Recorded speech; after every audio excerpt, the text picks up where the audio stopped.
Say what's cracking, YouTube. It's your boy 16 to life, and I'm back like I'm on a parole violation. You're down. Now I'm getting ready to give y'all a story. So I'm gonna ask y'all, in the event you happen to like this story, be sure to hit the like button. If you haven't yet subscribed to my channel, subscribe, and also be sure to hit that notification bell. That way, anytime I drop a story, you will be notified ASAP Rocky, and you can hop on it whenever you're ready. Now, for those of y'all that's new to my page, in 1994, I was arrested. I was eventually given 16 years plus life. I ended up doing 24 years straight in some of these California prisons. During those times, I accumulated some good stories for y'all. I'm about to give y'all a story today. But before I get into the story, like I be telling y'all, man, I also be rapping, man. Don't get it twisted that I'm a little bit older. Anytime a dude finally go and check my music out, he's always surprised. So you can type in 16 to life music on YouTube. Actually, I just dropped a video a couple days ago. It's fire. It's called Go From Here. So definitely be sure to check that thing out. Now, with that being said, let's hop into this story right here. Now, this story right here is about when a white Crip hit the yard in Ironwood in around 2003, and due to his him coming to the yard, of course, it caused a race riot. Now, see, the problem with that is, anytime you got a white Crip, white blood, Hispanic Crip, a Hispanic blood, 9 times out of 10, their race is gonna feel that they're betraying their race by running to the blacks, or excuse me, by hanging with the blacks. They become very upset at that, and a lot of times they'll demand that the dude has to get up off the yard. And if he don't get up off the yard, there's going to be a riot. Now, sometimes you might have white Crips, white Bloods, Hispanic Crips, etc., who are Crips on the street, but then when they come to prison, they start, they hang with their race. But in the event when the person, the white Crip or the white Hispanic, or the white Crip or the white Crip or the Hispanic Crip tries to hang with the blacks, it's always going to be tension the majority of the time. So now this particular time, like I say, I'm in Ironwood. Ironwood is it's a prison in Blythe, going towards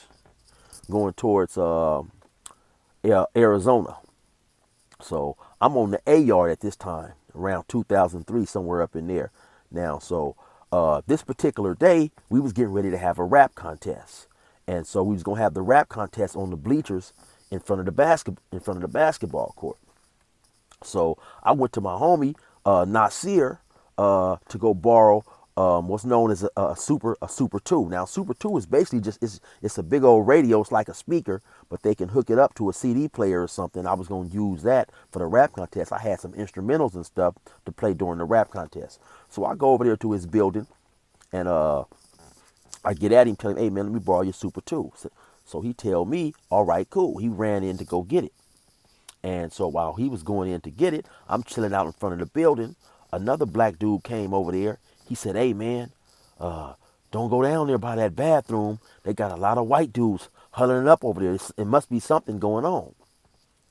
So when he tell me this, I step back and I look down there. It's probably maybe about 120 yards down the track. I see a bunch of white dudes grouped up, hanging down there by the bathroom. So I'm like wondering, like, damn. Now the bathroom, of course, is outside. So I'm wondering, like, damn, what the hell is going on? So anyway, around this time, Nasir come out. He hand me the radio, the Super 2 and stuff. So I tell him, hey, man, I inform him of the situation. Look, they got a lot of woods and stuff, gathered down there. What's cracking? I wonder what's cracking. Have you heard anything? He was like, nah, man, I don't know. So I say, all right. So, he tell me, of course, be careful, be safe, keep your eyes open or whatever. I think more than likely, he probably told me, matter of fact, I'm getting ready to come out because he was going to go to the rap contest, because this is during the unlock, Every hour, they do what's called an unlock, and they'll let you in the building for like 10 or 15 minutes so you can go to your cell and grab, whatever you want to grab and either stay in or come back out. So, unbeknownst to me, a white Crip had hit the yard. And now I end up getting the background on all this story a little later. So anyway, I start walking over there toward the bleachers, because now at this particular time, the unlock is open. So now you have a lot of black dudes coming out for the rap contest. So now they coming out for the rap contest, and you got a lot of white dudes huddled up. So now the black dudes was coming out for the rap contest, and of course now everybody is being informed of the situation. It's a lot of dudes over there, a lot of white dudes huddled up. So somebody had knew that there was a white Crip that had hit the yard, and this is what all the grouping was about. So we go to the bleachers like we planned on going over there, like we had already planned anyway. So at some point in time, they letting all the buildings come out. Now it's a lot of blacks coming out. Either word is getting out that it's a problem going on, or they just coming out for the rap contest. Either or. Anyway, at some point in time, the administration seeing everybody grouped up, and they recalled the yard and made everybody come back inside. So now, this is what I end up finding out later on, that initially it was a white Crip had came to C yard. Now C yard at that time was the receiving yard. That was the yard that you would first come to when you got to the prison, and they would put you in this building. They would keep you in there for a minute and see whether they was going to keep you on that yard or send you to another yard that had some available space. Now, so I find this out later on when I end up going to C yard. Now, what happened was this. The white Crip that came, he was from Riverside. Now, Riverside is geographically located in the Inland Empire, the IE, but this particular gang he was from, they was a gang called 1200 East Coast, which is like a branch off LA gang. So now, and I'm not an expert on this, so if I get it wrong, y'all, don't hop on my head or nothing. The 1200 East Coast, they had a younger generation that had started a clique, and they was called Georgia Street Mob. And so this is where the white dude happened to be from. He was from Georgia Street Mob. So when the white dude hit the yard, when the white Crip hit the yard on C yard, you had some dudes from East Coast basically go get at him and like, "What's up, homie? Where you from?" And so once he told them he was from Georgia Street Mob, they asked him, was he from East Coast? He told them no. So once he told them no, they pushed off. You know what I'm saying? Basically, like, it's not our problem, and if you're not from our hood, it's not our problem. So when he come to the yard, there's some tension on the yard now, and so it was only a few dudes from 1200 on that yard. I remember it was my boy Syke was over there. I think Corn was over there, and maybe one or two others. So the homies, now when I say the homies, I'm talking about the homies from IE. We had a nice strong car on that yard over there. So the homies, they had a little meeting amongst themselves and said, "Hey man, what's up? We gonna go support these dudes, because even these dudes is from, even though they from, they push with the East Coast car, they still black." And so they went over there, and the homies had a rapport with them, because this is before I got over there. The homies pushed over there and got at him like, "What's up, y'all? We got y'all back. Don't even trip." But they end up moving. I believe the white dude's name, the white Crip, they end up moving him to A yard. So, like I say, fast forward now, they didn't recall the yard. We had to lock up. It was around 2:00, 3:30. So they locked everybody up. Now around 5:00, they let us out for chow. So now when we come out for chow, just so happened, I'm in the chow hall. I seen now by the time he didn't got to A yard, he understand the game and realized where he had went wrong. So by the time he get to A yard, he tell everybody he's from East Coast. You know what I'm saying? So now the East Coast dudes, the East Coast Crips on A yard, obviously, and of course, they got his back. So this, when I first see him, it's in the chow hall. So now we done went in there and we done ate chow. Now everybody is walking back. He got about four or five East Coast dudes around him, keeping usalama on him, which basically usalama is security for Swahili. And so now we go back, and so I'm kind of lingering out on the yard, to see what's going on. And I happened to pass a dude, I believe it was Stutterbox. Stutterbox, I believe he was from 190 East Coast. And he was talking to this white dude by the name of Psycho. Obviously over the situation, what was going to transpire, you know what I'm saying, over the white Crip. And so, little later, the police came and got the white Crip and took him to the hole. You know what I'm saying? So, because they definitely had caught wind of the situation and took him to the hole. So normally, once that happens, that situation would be over. You know what I'm saying? So, they everybody went back to their building. Excuse me. Everybody went back to their building, And later that night, once we had yard release, we came out to yard.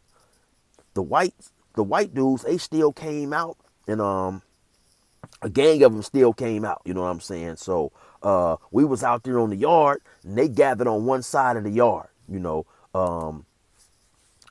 all the brothers who came out. Now we gathered up. Because I thought the situation was over because, like I say, they had came and got the white dude and took him off, the white Crip.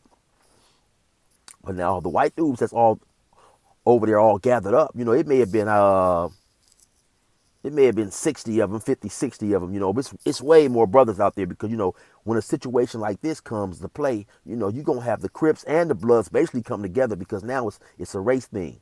And so at some point in time, somebody over there in the group of the white dudes, they hollered, and they said the N word, you know what I'm saying? I don't want to use it because I heard somebody had used it and he was speaking about a situation, and he got flagged or something on YouTube. But basically they hollered, "Get the niggas!" With the hard ER. So they rushed us. So now it's like I say, it's nighttime. So now when they rush us, everybody already knew the situation looked like it may go down. So you got everybody out there ready and stuff. So now when the white dudes come over there, it's on and cracking.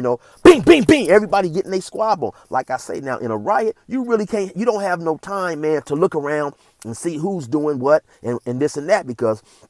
My main objective in a situation like that is to stay on my feet and not fall. Especially because, when you fall with everybody moving and going on, you can get kicked, stomped, all type of stuff. So we're just bing, bing, bing, bing. Everybody just in there squabbing. It's going on, Motherfuckers is falling to the ground, slamming stuff. I seen like a couple of white dudes had a black dude over there like by the basketball court. So I just ran over there, bam, boom, it's just going down. It's squabbing. Everybody's squabbing, out there fighting and stuff. You got people running and moving. It's cracking. At some point in time, the COs noticed what was going on. They hit the alarm. Get down, get down, get down. But of course, in a situation like this, man, nobody wants to get down because when you get down, like I say, then you make yourself extremely vulnerable to whatever may happen. You know what I'm saying? So, the guards finally run over there. They got their little mace, they spraying and they macing everybody and stuff. And, you got some dudes getting down and stuff. And so eventually everybody get down, And then all of a sudden somebody hop back up and start fighting again. So it's on again. Some dudes hop back up. They squabbing again. Get down, get down. All this stuff is going on. And like I say, it's at night yard. It's like right by the basketball court. So there are some lights, but still, especially for me, not being able to see that well, when it's a situation like this, I immediately take my glasses off. So when I was on the yard, when I came out at night, I had my glasses off. I got them in a case, just in case I get caught and go to the hole. I'll be able to see in the hole, you know what I'm saying? But I got my glasses in a case. So, it's extremely hard for me to see, a hole far away. But so it's going down, everybody's out there squabbing. And so they finally get everybody down. Get down, get down, get down. And so, there was one crazy dude. Matter of fact, his name was Crazy P. And he kept jumping back up, running and squabbing, fighting. He was really with the business. And so they had macing. They over there macing him. And now he's like squatting down. He like, yeah, this shit tastes like Kool-Aid. He was he was really tripping. You know what I'm saying? And so eventually they got everybody down, and they took some people to the hole. They had a lot of us go back to the building or whatever, So I end up going back to my cell. Now they had everybody locked down for a while. Later on, they end up moving me because I was A1A unassigned, which is basically it means I had A1A is a status. If you got a job, then you A1A. You can hop on the phone. It's a privileged status. So, but I was A1A unassigned, which means I had A1A status, but I didn't have a job. So they ended up moving me to another building because they was gonna move all the dudes who had a job to the particular building that I was in. They ended up moving me in the cell with a brother by the name of JR. JR just so happened to be the brother of the dude from East Coast who was out there talking to Psych. Maybe about 2 weeks later, they end up moving me to C Yard. Once they moved me to C Yard, I get over there with the homies and I find out all the information of how, initially when he came to C Yard, he just said he was from Georgia Street Mob. But so Like I say, to this day, I really don't even know why the riot kicked off, because once they came and got him, normally in most situations, that that alleviates the problem. But maybe during the negotiations that they had, maybe some words was said or whatever. I mean, I really don't know. Later on, I end up running to the dude again. Bishop was his name, the white Crip. I end up running to him at another prison, CMC East, and so that's my story on that right there, man. Like I say, when um, another race is running with the blacks, other races have a problem with it. I have seen, they call them Blaxicans. I've seen many Blaxicans, which is a black dude who is running with the Mexicans, and I've never seen the blacks trip on that or cause a riot or even care behind what he's doing. I've heard of some instances where that happened and stuff, but I've never been witness to it. Matter of fact, there happened to be a couple of Blaxicans on that particular yard. Black dudes who ran with the Southsiders, and the blacks never had a problem with it. Uh, so anyway, that was my story on that, man. I hope y'all enjoy that story. You already know what it is. It's your boy 16 to life, man. Resume normal program.